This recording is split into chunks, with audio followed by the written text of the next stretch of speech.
TV news. ఎన్నికల మేనిఫెస్టోలో చెప్పనప్పటికీ రాష్ట్ర ఆర్థిక పరిస్థితి అనుకూలంగా లేనప్పటికీ నేతన్నల సంక్షేమం కోసం సీఎం చంద్రబాబు నేతన్న సేవలో పథకాన్ని అమలు చేస్తున్నారు. మేము ఎన్నికల మేనిఫెస్టోలో మన ముఖ్యమంత్రి గారు చెప్పలేదు నేతన్న సేవ ఇస్తానని. మొన్నటి రోజు సార్ రాష్ట్ర ఆర్థిక పరిస్థితులు బాగలేవు, అయినా నేతన్నలకు నేతన్న సేవ ఇవ్వాల్సిందే. ఎంత మంది అర్హులుంటే అంత మందికి నేతన్న సేవ మీరు ఇవ్వండి. నేతన్నలు పడుతున్న కష్టాలు నాకు తెలుసు.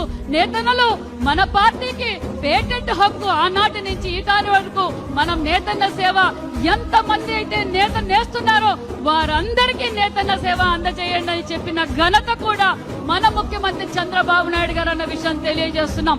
ఈ రోజు 73,000 మందికి సుమారుగా 180 కోట్ల రూపాయలతో నేతన్న సేవా పథకాన్ని అమలు పరుస్తున్నామన్న విషయాన్ని మీకు తెలియజేస్తున్నాం.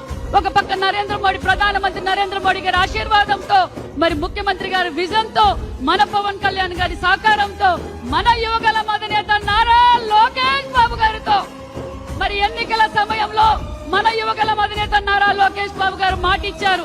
ప్రకట కోటయ్య గారు అంటే చేనేత, చేనేత అంటే ప్రకట కోటయ్య గారి జయంతి 111 జయంతి మనం రాష్ట్ర పండుగగా చేయాలనుకున్నాం. మరి రాష్ట్ర పండుగ ఏదైతే చిరాలలో మొన్నటి రోజు రంగ వైభవంగా వారి కుటుంబ సభ్యులతో మనం ఈ రోజు ప్రకట కోటయ్య గారి జయంతి కూడా చేసుకున్నాం. అంతేకాదు మంగళగిరిలో ప్రకట కోటయ్య గారి శృతివనం 10 ఎకరాల్లో 10 కోట్లతో ఏర్పాటు చేస్తున్నారు మన యువగల అధినేత నారా లోకేష్ బాబు గారు అన్న విషయం కూడా తెలియజేస్తున్నాం.